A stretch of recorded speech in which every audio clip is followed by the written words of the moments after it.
Marco, we're on the ground here at Davos. I want your quick take on what are the signals that you're picking up from leaders that you've been speaking to here and the general themes going into 2025, bullish, bearish, or neutral? My favorite quote of the week is, it doesn't matter if you're bullish or bearish, what matters is that you move and you take action on things. So that's my quote on the bullish or bearish. I'm bullish naturally. I think Europe is sitting on a huge market. I think we've overregulated. I think the key theme here for Europeans and for Europe has been European competitiveness.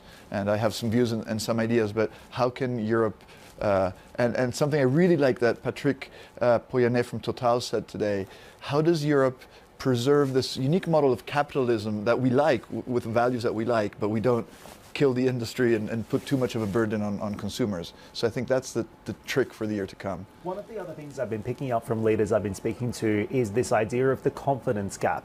It seems as if there's a lot of animal spirits right now in the United States, perhaps less so here in Europe. What needs to happen to fix that this year? So I think Ursula von der Leyen made some great. I heard her twice. She has a plan. It's the Draghi plan. It's about competitiveness. It's about creating a global, European integrated capital market, and it's about playing this role. We're sitting right in the middle between the U.S. and China, not only geographically, but I think also, as I said, our capital system is a combination of different things. And so I think the biggest boost to confidence is really simplifying and having a wave of optimism, a call to action. We need to scale. We need bigger European companies. We need more integration between European markets. And I think the politicians get that, and certainly the leader of the European Commission gets that. What do you think Trump 2.0 means for European energy security and supply?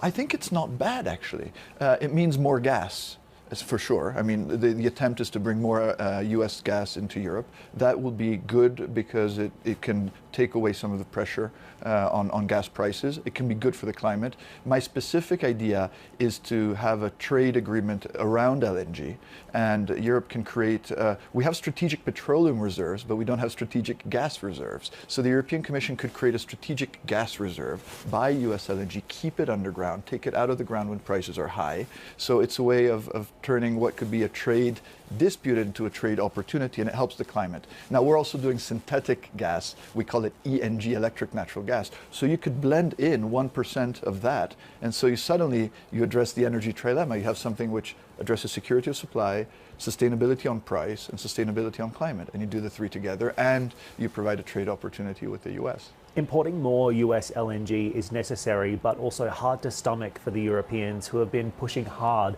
on the green agenda for the last couple of years. Square that circle for me. Can Europe still meet its climate goals while also pivoting back to fossil fuels in order to address the issue of energy security and supply? I don't think it needs to pivot back. I think it's about replacing higher carbon intensity fuels with lower carbon intensity fuels. The WEF is doing a great job on this. It's all about getting the carbon intensity score and starting to be pragmatic and practical. So we are still burning fossil fuels. Gas is the cleanest of fossil fuels. So more LNG doesn't mean more CO2. More LNG means maybe cheaper prices. And our proposal is to blend hydrogen-based gas together with the fossil gas to start lowering that carbon intensity further. So you can actually make it all work together.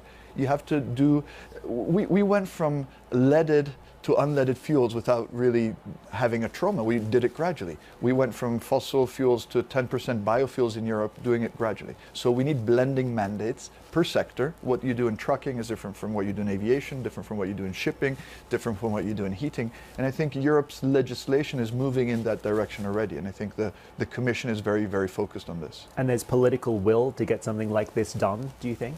I think there should be, because it's a win-win-win-win-win. I mean, you make people happy, and there are some low-hanging fruits that we should really focus on and turn trade disputes into trade opportunities.